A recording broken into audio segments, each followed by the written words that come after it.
Hi, my name is Gudrun from GE Designs, home of the Stripology Ruler. In this video, we're going to talk about batting. Now, let's start first by talking about some of the terminology we use when we refer to batting, because it's always good to know exactly what we're talking about. First term is loft. Loft actually means how much air is in the batting, so how fluffy it is or how dense. And so usually batting comes in a variety of different lofts. More particularly, you will find less loft in cotton battings and bamboo, more loft in polyester and wool. Second term I want to mention is drape. So drape refers to how well a quilt drapes and kind of molds to a bed. So actually how soft it is. So some batting is quite soft, while other batting is a little bit stiffer, so would not create as a beautiful drape. Needle punched. When using needle punch batting, what that means is the batting or the fibers of the batting are holding together because it's gone through a process where thousands of little needles have been used to punch it together to make it stick together. So sometimes with needle punch batting, it is something to consider when you are doing machine quilting on it, that you want to pay attention to which direction the needle punching is done. Last word I want to talk about is scrim. So scrim is a thin stabilizer that has been layered onto the batting to kind of anchor it together. And it usually, what that does, it allows you to quilt with further distance apart. So the scrim will hold it more together. Usually with batting without scrim, you have to quilt it tighter. And the scrim will allow you to do more spacing. Now, what you have to consider when batting has scrim is that, for example, cotton batting that has scrim is not 100% cotton. The scrim is usually a polyester substance that gets added to the batting. So let's talk about the different types, pros and cons, so you can make a decision on what works best for you and the project you're thinking it for. Let's start with cotton batting. So cotton is, of course, natural fiber. It's breathable, it's soft, and it can come in both a natural color or a bleached white color. It's thin and it's flat, so very low loft. And the warmth of it, I would say medium warmth, if you're thinking about warmth for your quilt.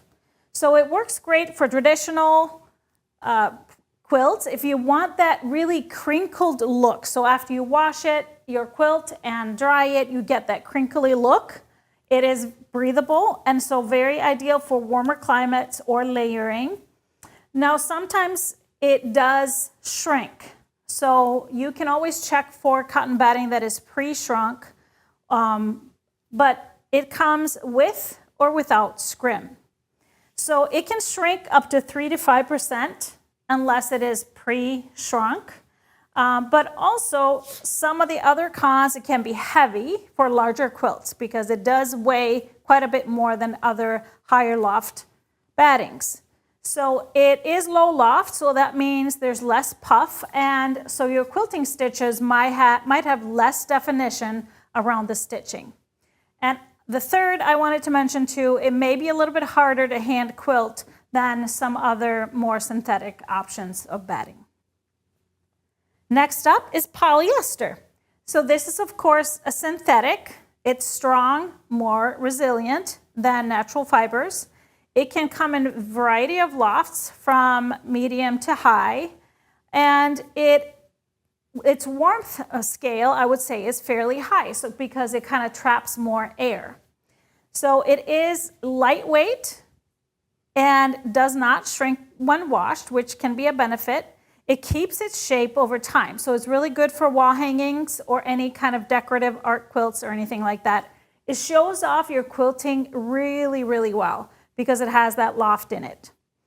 And one thing that matters to me is if you keep your quilts folded, it will not hold the creases as much as natural fibers will do. So the cons to using polyester batting, it has none of that crinkle factor because it does not shrink. So the quilt, you put it in the washer and dryer, it comes out pretty much the same unless your fabrics are shrinking a little bit. It can beard a little bit. What that means, it starts after a lot of use. A little bits of fiber are coming through the fabric, but that is more so in the cheaper brands, I would say. And it may not be as warm as some other natural fibers. Let's talk about cotton poly blends. So the common blend is usually 80% cotton, 20% polyester. The difference between cotton and a blend, it does have a little more loft than just 100% cotton, and the warmth is moderate to high because you combine those two components. It combines the softness of cotton and the durability of polyester, so it lasts a bit longer. It has less shrinkage than 100% cotton, and it's easy to work with and pretty widely available. It still may shrink lightly, but way less than regular cotton. And the polyester component can still beard a little bit, and that again is based on the quality of the brand. Sometimes people feel like it may be too flat if you want a little bit of a puffy look so it doesn't show off your quilting as well as 100% polyester would do. Wool batting is also a natural fiber, of course, very warm and breathable. It has a lot of loft in it, so it is very springy and puffy. And this is probably the warmest batting you can use. The benefits, it is that it is very lightweight and breathable despite being warm. It bounces back really well, so it's great for like heirloom quilts. And it's great for cooler climates too because it does breathe. Does breathe, but keeps you warm.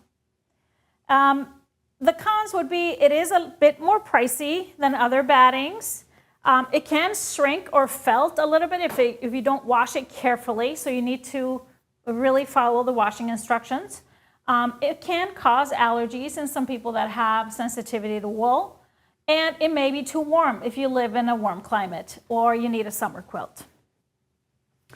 And the last one we're going to talk about is bamboo batting. So bamboo is 100% eco-friendly. It is soft and breathable. It comes in low to medium loft, so not too much loft in this one. The warmth is moderate, so kind of hit in the middle there.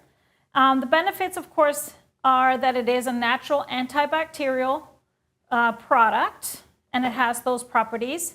It drapes beautifully, so it's ideal for kind of modern flowing quilts, for something that you want to look and drape nicely.